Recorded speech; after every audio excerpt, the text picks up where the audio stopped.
Hi, this is Mrs. Villette, and in this video I'm going to go over a little bit more about a tangent function.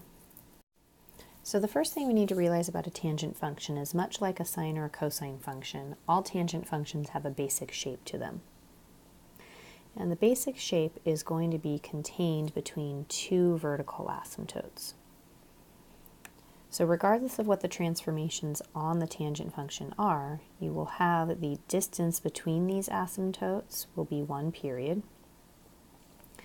And then right in the middle horizontally of the period, you're going to have an inflection point.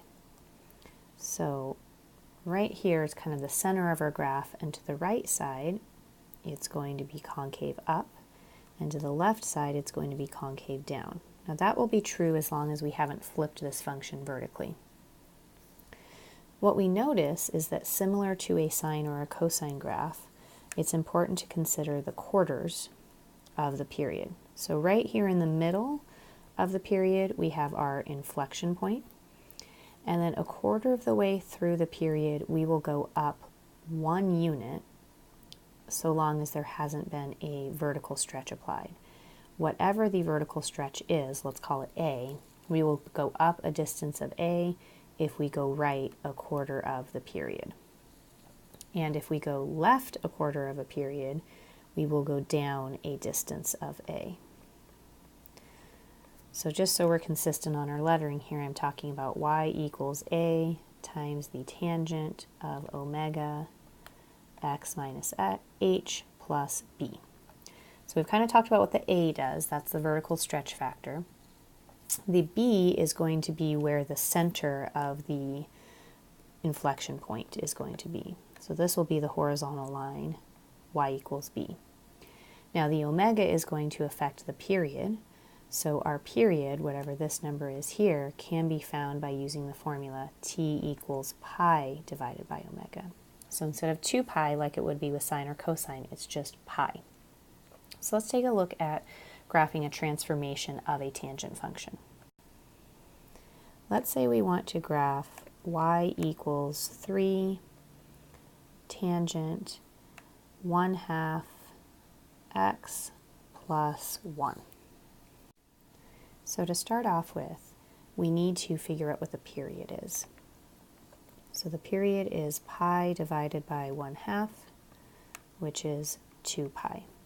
Since there is no horizontal shift on this function, we are going to split that period into 2 pieces because we want to find out where the inflection point is. My inflection point is going to be right at the center and moved up 1 unit. So if I just make my lines on my paper 1 unit each, I've got it moved up 1 unit.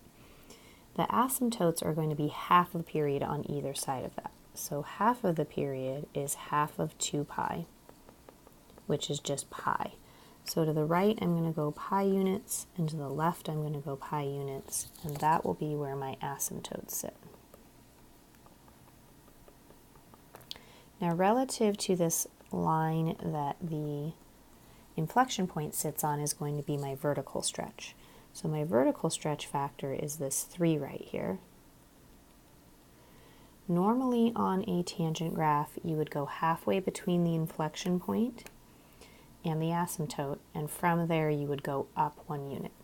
But instead, we are going to go to our quarter points, and we're going to go to the right a quarter of the period, but we're going to go up 3 units instead. So whatever this distance is my vertical stretch factor, which is 3, and the horizontal distance right here is a quarter of the period. But since we've already set it up so that we knew where the halfway mark was, then we're just doing half of that half. Then we'll do the same thing from the inflection point, which is right here. We will go to the left a quarter of the period, and we will go down 3 units. So it's almost like amplitude was on sine or cosine, but it's a little bit different. Then we just connect this with our shape of a tangent function, which is concave down to the left of the inflection point, and then concave up to the right. We would continue this shape, so if I go pi more units to the right, so there's pi over 2, here's another pi, I would see another asymptote, and I would see my inflection point sitting right in the middle on this thing that we're sort of treating like a midline, even though it's not technically a midline. And then a quarter of a period, up 3, a quarter of a period, down 3, and then connect them with that tangent shape. Now the one thing is that the period can be measured 2 different ways. It can be measured as the distance from asymptote to asymptote. So for us, that distance is 2 pi. It can also be measured from center to center, and I think I actually misspoke. So this was pi, 2 pi, 3 pi, because my period was actually 2 pi, not pi.